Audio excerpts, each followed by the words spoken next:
Okay, ಇನ್ನು ರಾಜ್ಯಕ್ಕೆ ಸಂಬಂಧಪಟ್ಟಂತೆ ಮಳೆ ಸುದ್ದಿಯನ್ನು ನೋಡ್ತಾ ಹೋಗೋಣ. ಮಂಗಳೂರಿನಲ್ಲಿ ಮತ್ತೆ ಗುಡ್ಡ ಕುಸಿತದ ಭಯ ಆತಂಕ ಮನೆ ಮಾಡ್ತಾ ಇದೆ. ಮಳೆಯ ಅಬ್ಬರಕ್ಕೆ ಗುಡ್ಡ ಕುಸಿದು ಮನೆ ಮೇಲೆ ಮಣ್ಣು ಬಿದ್ದಿದೆ. ಗುಡ್ಡ ಕುಸಿದು ಮನೆಯ ಮೇಲೆ ಮಣ್ಣು ಬಿದ್ದಂತಹ ಹಿನ್ನೆಲೆಯಲ್ಲಿ ಕದ್ರಿ ಕೈಬಟ್ಟಲ್ ಅನ್ನುವಂತಹ ಜಾಗದಲ್ಲಿ ಮನೆಯ ಒಂದು ಭಾಗ ಸಂಪೂರ್ಣವಾಗಿ ಬಿದ್ದು ಹೋಗ್ಬಿಟ್ಟಿದೆ.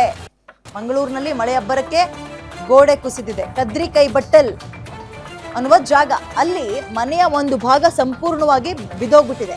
ಉಷಾ ಅಶೋಕ್ ಅನ್ನೋರಿಗೆ ಸೇರಿದಂತಹ ಮನೆ ಅಡುಗೆ ಕೋಣೆಯಲ್ಲಿ ಗೋಡೆ ಕುಸಿದು ಹೋಗಿದೆ. ಇವೆಲ್ಲವೂ ಯಾಕಪ್ಪ ಅಂತ ಹೇಳಿದ್ರೆ ಮಳೆಯ ಪರಿಣಾಮ.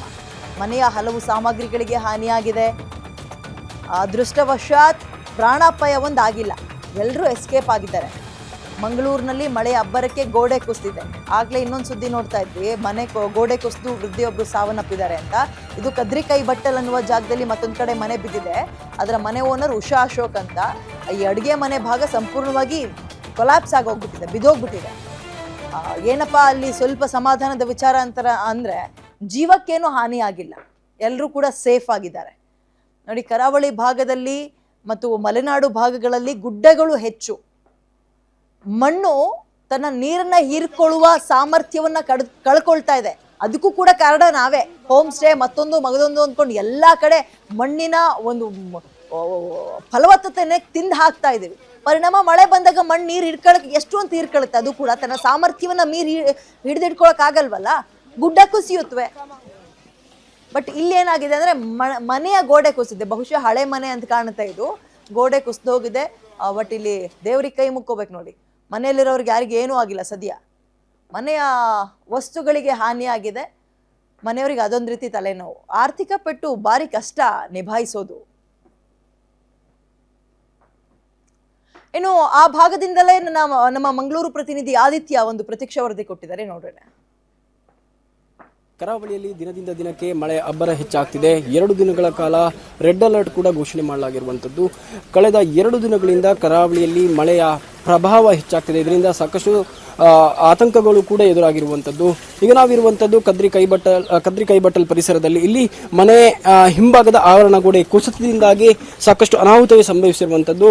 ಇದು ಉಷಾ ಅಶೋಕ್ ಎಂಬ ಸಂಬಂಧಪಟ್ಟಂತಹ ಮನೆ. ಈ ಮನೆ ಹಿಂಭಾಗಕ್ಕೆ ಹಿಂದೆ ತಡೆಗೋಡೆ ಕುಸಿತದ ಪರಿಣಾಮವಾಗಿ ಮನೆಯ ಕಿಚನ್ ಭಾಗಕ್ಕೆ ಅಂದರೆ ಅಡುಗೆ ಕೋಣೆಗೆ ಡ್ಯಾಮೇಜ್ ಆಗಿರುವಂಥದ್ದು. ಜೊತೆಗೆ ಅಡುಗೆ ಕೋಣೆಯಲ್ಲಿದ್ದಂತಹ ಎಲ್ಲ ವಸ್ತುಗಳು ಕೂಡ ಹಾನಿಯಾಗಿರುವಂಥದ್ದು.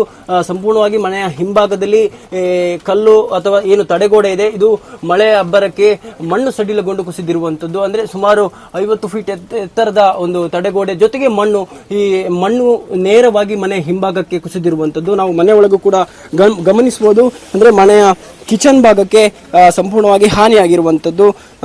ಮನೆ ಅವರು ವಾಸ್ತವಿದ್ದಂತಹ ಮನೆ, ಅಂದ್ರೆ ಆ ದಿನ ಬೀಳುವಂತಹ ಸಂದರ್ಭದಲ್ಲಿ ಮನೆಯಲ್ಲಿ ಯಾರು ಕೂಡ ಇರಲಿಲ್ಲ. ಇದರಿಂದಾಗಿ ಯಾವುದೇ ಸಾವು ನೋವುಗಳು ಕೂಡ ಸಂಭವಿಸಿಲ್ಲ.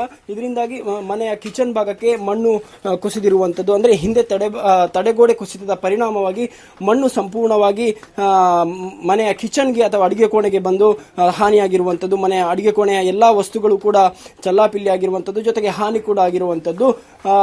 ಜೊತೆಗೆ ಇನ್ನಷ್ಟು ಅಪಾಯ ಕೂಡ ಇರುವಂಥದ್ದು.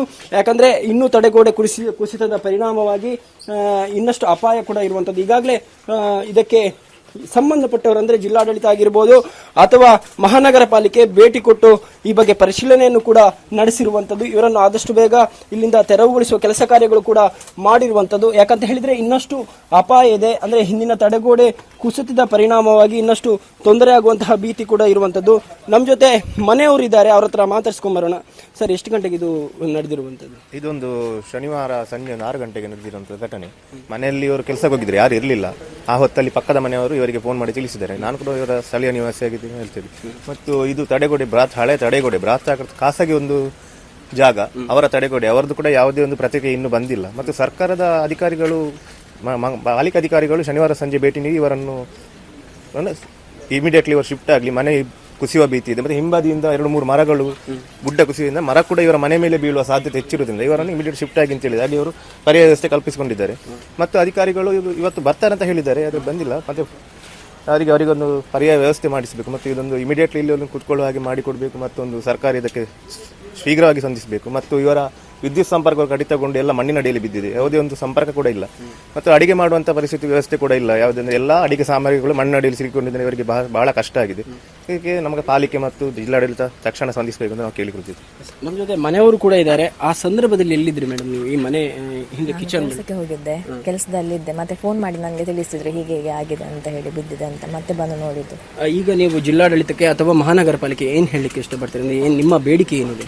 ಏನಾದರೂ ಒಂದು ಪರಿಹಾರ ಮಾಡಿ ಕೊಟ್ಟಿದ್ರೆ ಒಳ್ಳೇದಿತ್ತು. ನಮಗೆ ಈಗ ಈ ಟೈಮಲ್ಲಿ ತುಂಬ ಕಷ್ಟ ಆಗ್ತದೆ. ಏನಾದರೂ ಒಂದು ನನ್ನ ತಂದೆ ಸಹ ಆರೋಗ್ಯ ಸರಿ ಇಲ್ಲ, ಹಾಸ್ಪಿಟಲಲ್ಲಿ ಇದ್ದಾರೆ. ಬೇರೆಯವರ ಮನೆಯಲ್ಲಿ ಎಷ್ಟು ದಿವಸ ಅಂತ ನಾವು ಕೂತ್ಕೊಳ್ಬೋದು. ಒಂದು ಏನಾದರೂ ನಮಗೆ ಇಲ್ಲಿ ಕರೆಂಟಿದ ಒಂದು ವ್ಯವಸ್ಥೆ, ಮತ್ತೊಂದು ಅಡಿಗೆ ಮಾಡಲಿಕ್ಕೆ ಸಹ ಆಗೋದಿಲ್ಲ. ಹೊರಗಿಂದ ತಂದು ತಿನ್ನಬೇಕು. ಹಾಗೆ ಕಷ್ಟ. ಅಡಿಗೆ ಎಲ್ಲ ಮಾಡುವಂಥ ಒಂದು ವ್ಯವಸ್ಥೆ ಆದರೆ ನಾವು ಇಲ್ಲೇ ಮಾಡಿಕೊಂಡು ಒಂದು ಒಳ್ಳೆ ರೀತಿಯಲ್ಲಿ ಒಂದು ವ್ಯವಸ್ಥೆ ಸರಿ ಕಟ್ಟಾಗ, ಅಂದರೆ ಎಲ್ಲ ಕಡೆ ಬೀಳುವಂಥ ಸಾಧ್ಯತೆ ಉಂಟಲ್ಲ. ಹಾಗಾಗಿ ಏನಾದರೂ ಒಂದು ಒಳ್ಳೆ ರೀತಿಯಲ್ಲಿ ವ್ಯವಸ್ಥೆ ಮಾಡಿ ಕೊಟ್ಟರೆ ಒಂದು. ಎಷ್ಟು ವರ್ಷದಿಂದ ಇಲ್ಲಿ ವಾಸ್ತವ್ಯ? ನಾವು 30 ವರ್ಷ ಆಯ್ತು ಮದುವೆಯಾಗಿ ಬಂದಿಲ್ಲಿ. ಅಷ್ಟು ತನಕ ಏನಾದರೂ ಈ ಹಿಂದೆ ಅನಾಹುತ ಎಂತ ಆಗ್ಲಿಲ್ಲ, ಇದೇ ಮೊದಲಾಗಿದ. ಈಗ ನೀವು ಎಲ್ಲಿ ವಾಸ್ತವ್ಯ ಇರುವಂತ? ಎಲ್ಲಿದ್ರಿ? ಎಲ್ಲಿ? ನಾವು ಮನೆ ಕೆಲಸ ಮಾಡ್ತೇನೆ ಫ್ಲಾಟ್ ಅಲ್ಲಿ, ವಿಶ್ವಾಸಾಲಯರ ಫ್ಲಾಟ್. ಅವರ ಆಂಟಿ ಒಬ್ಬರೇ ಇರೋದು. ಅವರು ಮಲಗಲಿಕ್ಕೆ ನಮಗೆ ಸ್ನಾನ ಮಾಡ್ಲಿಕ್ಕೆಲ್ಲ ನೀರೆಲ್ಲ ಕೊಟ್ಟಿದ್ದಾರೆ. ಅಡಿಗೆ ಮಾಡ್ಲಿಕ್ಕೆ ಮಾತ್ರ ಸಾಧ್ಯ ಇಲ್ಲ, ನಮಗೆ ಗ್ಯಾಸ್ ಎಲ್ಲ ಉಂಟು. ಅಡಿಗೆ ಮಾಡ್ಲಿಕ್ಕೆ ಇದು ಅಡಿಗೆ ರೂಮ್ ಎಲ್ಲ ಸರಿ ಇಲ್ಲ, ಅದಕ್ಕೆ ಹೋಟ್ಲಿಂದ ತಂದು ಎಲ್ಲ ತಿನ್ನುವುದು ನಾವೀಗ. ಅಧಿಕಾರಿಗಳು ಏನ್ ಹೇಳಿಕ್ಕೆ ಇಷ್ಟಪಡ್ತೀರಿ? ಯಾರಾದ್ರೂ ಭೇಟಿ ಕೊಟ್ಟರೆ ಅಧಿಕಾರಿಗಳು? ಅಧಿಕಾರಿ ಅಂದ್ರೆ ನಮಗೆ ಒಂದು ವ್ಯವಸ್ಥೆ ಕುತ್ಕೊಳ್ಳಿಕ್ಕೆ ಒಂದು ಮನೆ ಮಾಡಿ ಕೊಟ್ರೆ ಒಳ್ಳೇದಿತ್ತು. ಎಲ್ಲಿಯಾದ್ರೂ ಒಂದು ದಿನ 2 ದಿನ ಬೇರೆಯವರ ಮನೇಲಿ ಎಷ್ಟಂತ ದಿನ ನಾವು ಅಡಿಗೆ ಮಾಡ್ಬೇಕಲ್ಲ, ಅದು ತಿನ್ಬೇಕಲ್ಲ. ನಮ್ಗೆ ಹೋಟ್ಲಿಂದ ಎಷ್ಟು ತಿನ್ನುವುದು. ಇವಿಷ್ಟು ಮನೆಯವರ ಮಾತಾಗಿರುವಂಥದ್ದು. ಯಾಕಂತ ಹೇಳಿದ್ರೆ ನಿರಂತರವಾಗಿ ಮಳೆ ಸುರಿತಾ ಇದೆ, ಇನ್ನಷ್ಟು ಅಪಾಯ ಕೂಡ ಇರುವಂಥದ್ದು ಈ ಭಾಗದಲ್ಲಿ. ಇದಕ್ಕೆ ಸೂಕ್ತ ಪರಿಹಾರವನ್ನು ಜಿಲ್ಲಾಡಳಿತ ಮತ್ತು ಮಹಾನಗರ ಪಾಲಿಕೆ ಮಾಡಬೇಕಾಗಿದೆ. Aditya Dundole, Guarantee News, Mangaluru. Okay, ಮಂಗಳೂರಿನಲ್ಲಿ ಮಳೆ ಅಬ್ಬರಕ್ಕೆ ಮನೆಯ ಗೋಡೆ ಕುಸಿದೆ. ಇದು ಒಂದೇ ಅಲ್ಲ, ಹಲವು ಕಡೆ ಗುಡ್ಡ ಕುಸಿಯೋದು, ಮನೆಗಳು ಕುಸಿಯುವಂಥದ್ದು. ಮೊನ್ನೆ ತಾನೇ ಬಹಳ ದೊಡ್ಡ ದುರ್ಘಟನೆ ನಡೀತು, ಗಮನಿಸಿದ್ರಿ? ತಾಯಿ ಕಾಲು ಮುರ್ಕೊಂಡ್ಲು, ತನ್ನೆರಡು ಮಕ್ಕಳನ್ನು ಕೂಡ ಕಳ್ಕೊಂಡ್ಲು. ಒಂದು ಗೋಡೆ ಕುಸಿದು ದೊಡ್ಡ ದುರಂತ ಮಂಗಳೂರು ಭಾಗಕ್ಕೆ. ಮಳೆಗಾಲದಲ್ಲಿ ಇಂತಹ ದುರ್ಘಟನೆಗಳು ಮರುಕಳಿಸ್ತಲೇ ಇರುತ್ತವೆ. ಮತ್ತು ಇನ್ನೊಂದು ಏನಪ್ಪಾ ಅಂದರೆ, ಹರಸಾಹಸ ಜಿಲ್ಲಾಡಳಿತಕ್ಕೆ. ಮಳೆ ಬರ್ತಾ ಇದೆ, ತೀರಾ ಸಂಕಷ್ಟದ ಜಾಗದಲ್ಲಿರುವಂಥವ್ರನ್ನ ಹೊರಗೆ ಸಾಗಿಸುವಂಥದ್ದು ಅಥವಾ ಬೇರೆ ಜಾಗಕ್ಕೆ ಸ್ಥಳಾಂತರ ಮಾಡೋದಿಲ್ಲ, ಟಾಸ್ಕ್ ಅದು. ಈಗ ಮನೆ ಕುಸಿದು ಬಿದ್ದಿದೆಯಲ್ಲ, ಅದರ ಮನೆ ಓನರ್ ಧೀರಜ್ ಅಂತ ನಮ್ಮ ಜೊತೆ ದೂರವಾಣಿ ಸಂಪರ್ಕದಲ್ಲಿದ್ದಾರೆ. ಧೀರಜ್ ಅವರೇ, ನಮಸ್ತೆ. ನಮಸ್ತೆ ಮೇಡಮ್. ಈಗ ಎಲ್ಲಿದ್ದೀರಿ? ಮನೆ ಗೋಡೆ ಕುಸಿದೆ, ಎಲ್ಲಿ ವಾಸ ಇದ್ದೀರಿ ಸದ್ಯಕ್ಕೆ? ಈಗ ಅದು ಅಮ್ಮ ಕೆಲ್ಸಕ್ಕೆ ಹೋಗ್ತಾರೆ, ಮನೆ ಕೆಲಸಕ್ಕೆ. ಅಲ್ಲಿ ಹೋಗಿ ಅವರು ಅಮ್ಮ ಮತ್ತು ತಂಗಿ ವಾಸ ಮಾಡ್ತಿದ್ದಾರೆ. ನಾನು ಪಕ್ಕದ ಮನೆಯಲ್ಲಿ ಮಲಗ್ತಿದ್ದೇನೆ. ಓಕೆ, ಯಾವಾಗ? ನಿನ್ನೆ ಗೋಡೆ ಕುಸಿದಿರೋದಾ? ನಿನ್ನೆ ಸ್ವಲ್ಪ ಬಿದ್ದಿದೆ, ಮೊನ್ನೆ ಸಂಪೂರ್ಣ ಬಿದ್ದು ಅದರಲ್ಲಿ ಸ್ವಲ್ಪ ಕ್ರ್ಯಾಕ್ ಬಿದ್ದಿತ್ತು, ಅದು ನಿನ್ನೆ ಬಿದ್ದಿದೆ ಮಧ್ಯಾಹ್ನ. ಅಂದ್ರೆ ಇದು ತೀರಾ ಹಳೆ ಮನೆಯಾ ಅಥವಾ ಹೇಗೆ ಧೀರಜ್ ಅವರೇ? ಹಳೆ ಮನೆ, ಆದ್ರೆ ಇಷ್ಟರ ತನಕ ಸಮಸ್ಯೆ ಇರ್ಲಿಲ್ಲ ಮನೆಯಲ್ಲಿ. ಇದ್ರಿಂದ ಸಮಸ್ಯೆ ಇರ್ಲಿಲ್ಲ. ಈ ವರ್ಷದಲ್ಲಿ ಸಮಸ್ಯೆ ಆದದ್ದು. ಹಳೆ ಮನೆ ಅಂದ್ರೆ ಒಂದು 60 ವರ್ಷ ಆಯ್ತು ಅಲ್ಲಿಗೆ, ಹಳೆ ಮನೆಗೆ. Okay okay okay. ಆದ್ರೆ ಏನ್ ಸಮಸ್ಯೆ ಇರ್ಲಿಲ್ಲ. ಧೀರಜ್ ಅವರೇ, ನನ್ನ ಧ್ವನಿ ಕೇಳಿಸ್ತಾ ಇದೆಯಾ? ಸರಿ, ಈಗ ಮನೆ ಗೋಡೆ ಕುಸಿದ ಮೇಲೆ ಯಾರಾದ್ರೂ ಬಂದ್ರಾ? ಕಾಂಟ್ಯಾಕ್ಟ್ ಮಾಡಿದ್ರ ನಿಮ್ಮನ್ನ? ಅದೇ ಮೊನ್ನೆ ರಾತ್ರಿ ಸ್ಥಳೀಯ ಕಾರ್ಪೊರೇಟರ್ ಇದು ಫೋನ್ ಮಾಡಿದ್ದೇನೆ. ಅವರು ರೆವೆನ್ಯೂ ಡಿಪಾರ್ಟ್ಮೆಂಟ್ ನವರು ಕಳಿಸಿದ್ದಾರೆ. ಕಳಿಸಿ ಅಲ್ಲಿ ಇದು ನಮ್ದು ಮೀಟರ್, ಇದು ವಿದ್ಯುತ್ ಸಂಪರ್ಕ ಇರುವ ಇದಕ್ಕೆ ಬಿದ್ದಿದೆ ಗೋಡೆ. ಅದು ಅದ್ರಲ್ಲಿ ವಿದ್ಯುತ್ ಉಂಟಂತೇಳಿ ಅದು ಆಗುದಿಲ್ಲ ಅಂತ ಹೇಳಿ ಹೋದವರು ವಿದ್ಯುತ್ ತೆಗೆದ ಮೇಲೆ ಬರ್ತೇನೆ ಅಂತ ಹೇಳಿ ಇಷ್ಟರ ತನಕ ಬರಲಿಲ್ಲ. ವಿದ್ಯುತ್ ಅವರು ಆವಾಗಲೇ ರಾತ್ರಿ ಬಂದು ವಿದ್ಯುತ್ ಸಂಪರ್ಕ ಕಟ್ ಮಾಡಿ ಹೋಗಿದ್ದಾರೆ. Okay okay. ಸೊ ಈ ಕಡೆ ಕರೆಂಟು ಇಲ್ಲ, ಮನೆನೂ ಇಲ್ಲ, ಭಾರಿ ಹಿಂಸೆ ಆಗ್ತದೆ ಬೇರೆಯವ್ರ ಮನೆಯಲ್ಲಿ. ಎಷ್ಟು ದಿನ? ಹೌದು ಮೇಡಮ್, ಹೌದು. ಅಡಿಗೆ ಮಾಡ್ಲಿಕ್ಕೆ ಎಲ್ಲ ಸಾಮಗ್ರಿ ಎಲ್ಲ ಇದಾಗಿದೆ. ಎಷ್ಟು ಜನ ಇದ್ರಿ ಮನೇಲಿ? ಮನೆಯಲ್ಲಿ 3 ಜನ. ತಂದೆ ಹಾಸ್ಪಿಟಲ್ ಅಲ್ಲಿ ಇದ್ದಾರೆ, 1 ತಿಂಗಳಾಯ್ತು. ಇದು ಗೋಡೆ ಬೀಳೋ ಟೈಮ್ನಲ್ಲಿ ಮನೆ ಒಳಗೆ ಯಾರು ಇರ್ಲಿಲ್ಲ ಅಂತ ಕಾಣುತ್ತೆ ಅಲ್ವಾ? ಇರ್ಲಿಲ್ಲ ಮೇಡಮ್, ಕೆಲ್ಸಕ್ಕೆ ಹೋಗಿದ್ವಿ ನಾವು. ಮಳೆ ಈಗ್ಲೂ ಕೂಡ ವಿಪರೀತನ ಭಾಗದಲ್ಲಿ? ಹೌದು ಮೇಡಮ್, ಮಳೆ ಜೋರ್ ಬರ್ತಾ ಉಂಟು ಈಗ. ಓಕೆ. ಆಮೇಲೆ ಯಾರಾದ್ರೂ ಕಾಂಟ್ಯಾಕ್ಟ್ ಮಾಡಿದ್ರ? ಫೋನ್ ಅಲ್ಲಾದ್ರೂ ಕಾಂಟ್ಯಾಕ್ಟ್ ಮಾಡೋದು? ಇಲ್ಲ, ಯಾರು ಮಾಡ್ಲಿಲ್ಲ. ಯಾರು ಕಾಂಟ್ಯಾಕ್ಟ್ ಮಾಡಿಲ್ಲ? ಇಲ್ಲ. ಓಕೆ, ಧನ್ಯವಾದ ಗ್ಯಾರಂಟಿ ನ್ಯೂಸ್ ಜೊತೆಗೆ ಮಾತಾಡೋದಕ್ಕೆ. ಇದು ಮಂಗಳೂರು ಭಾಗದಲ್ಲಿ ಮಳೆಗಾಲದಲ್ಲಿ ಈ ರೀತಿಯ ಘಟನೆಗಳು ಬಹಳ ಮರುಕಳಿಸ್ತಾ ಇರುತ್ತೆ.